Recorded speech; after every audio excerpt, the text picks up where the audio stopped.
chers téléspectateurs, bienvenue encore à ce nouveau numéro du portrait. Les portraits, c'est d'écrire et les portraits, c'est aussi la présentation. Alors, à travers cette émission, nous vous présentons notre invité du jour qui est Monsieur Emmanuel Égide Manoanoa. Merci. Je suis Emmanuel Égide Manoanandossi, alias Elbaz. Elbaz, c'est mon nom de scène. Voilà. Je suis artiste comédien, metteur en scène, professeur de théâtre. Mais bref, je peux dire que je suis sur plusieurs terrains. Je porte plusieurs casquettes à chaque occasion, quoi. À chaque fois que l'occasion se présente. Voilà. J'ai commencé le théâtre en 1977 exactement. Et donc jour pour jour, je pense que je suis au-delà de la quarantaine déjà. Et j'ai commencé comme tout le monde à l'école. Et puis même pendant que j'étais à l'internat, pendant les vacances, j'ai joué déjà dans des troupes de Kinshasa. Alors c'est pratiquement en 1980 que je commence dans la troupe Mondengue du défunt Lutumba Mpasi à Patos, qui est mon premier maître sur le plan amateur. Et puis voilà, progressivement, on a les troupes professionnelles, l'Institut national des arts et tout. Mais ce qui est vrai, c'est que j'ai eu à fréquenter toutes les grandes écoles de théâtre de Kinshasa. Quand je dis école de théâtre, j'entends par là tous les grands metteurs en scène de Kinshasa, à l'exception du Théâtre national que je n'ai pas encore eu l'occasion de fréquenter, dans la mesure où à chaque fois qu'ils ont un projet, moi je suis sur un autre. Donc il y a toujours... le temps n'arrive pas à s'accorder. Mais sinon, toutes les grandes écoles, je les ai fréquentées. Du Théâtre Mondengue, vous allez à l'écurie Maloba avec le Malaïka, vous allez chez Rokado Maya, le masque est terrible. Vous allez chez le professeur Ndundu, le masque est terrible. Chez Maître Mwambaye, le Kraza. Vous allez chez les Intrigants. Vous allez chez Marabout Théâtre avec Nzei.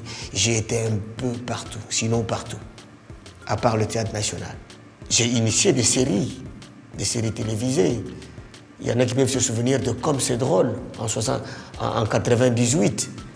Et les Makosa.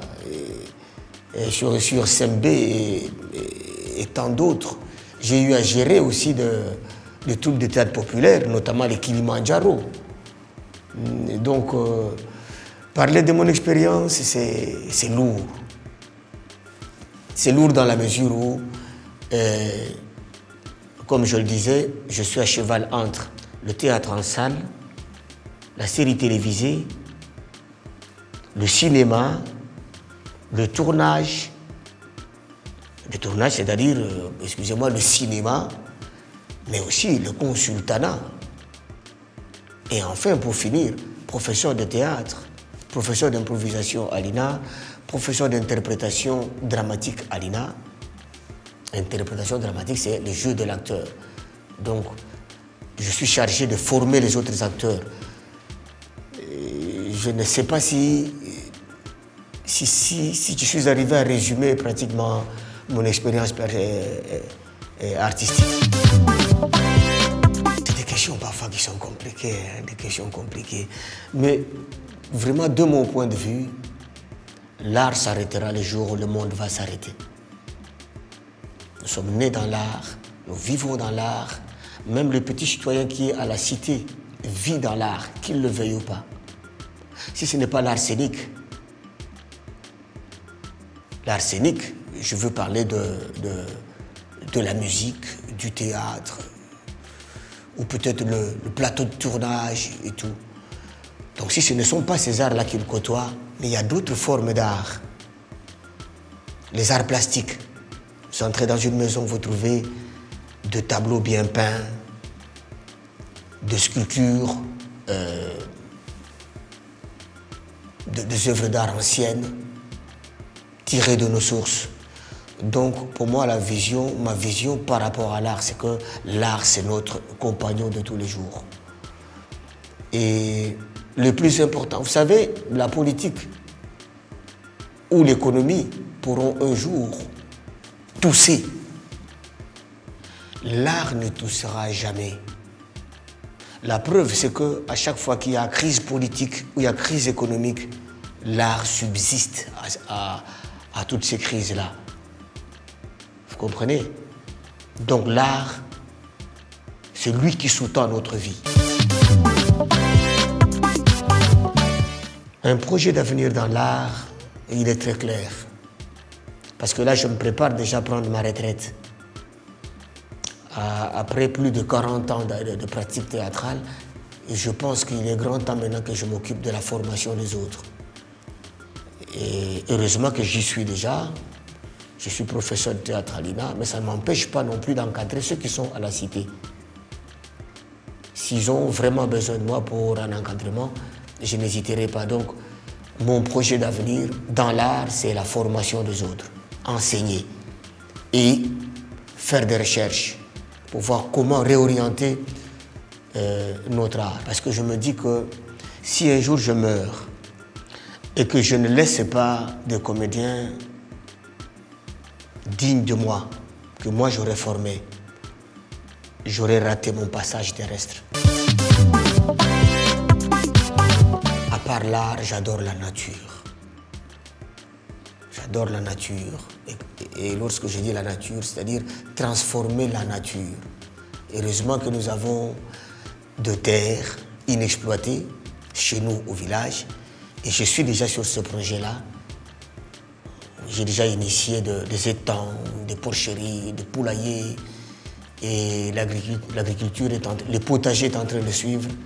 Voilà ma passion en dehors de l'art. Ah, mon plus grand défaut, qu'est-ce que j'en sais moi? Bon, d'après les amis qui me côtoient, ils trouvent que je suis un peu trop simple, trop humble. Il y en a qui me disent que par rapport à ta notoriété et à ta force, à tes performances, et tu devais chaque fois être, voilà, à la une. Déjà, c'est assez compliqué pour moi de vous livrer cette interview. Je ne supporte pas trop la caméra en privé. J'aime que la caméra me prenne quand je suis dans la pratique de mon art.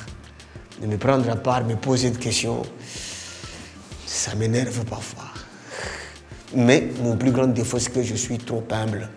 Ben si, j'ai quelque chose à ajouter, c'est que je pense que je vais m'adresser aux comédiens. De tous bords. Il est grand temps d'éviter le végétariat. On se dit, moi on me connaît, moi il suffit que je fasse telle grimace pour que le public rie. Ce temps-là est révolu.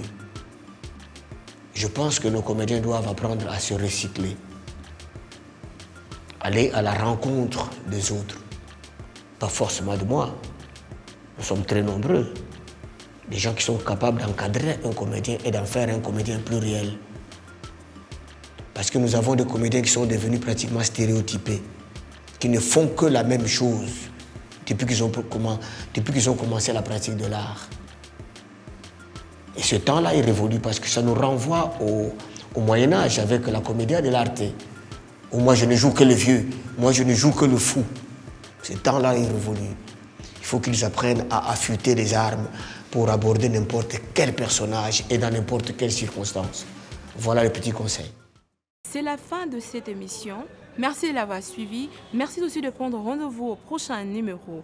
Merci d'aimer, de commenter, mais aussi de partager. Pourquoi pas de vous abonner massivement à la chaîne Diane Kamwanga TV. Merci.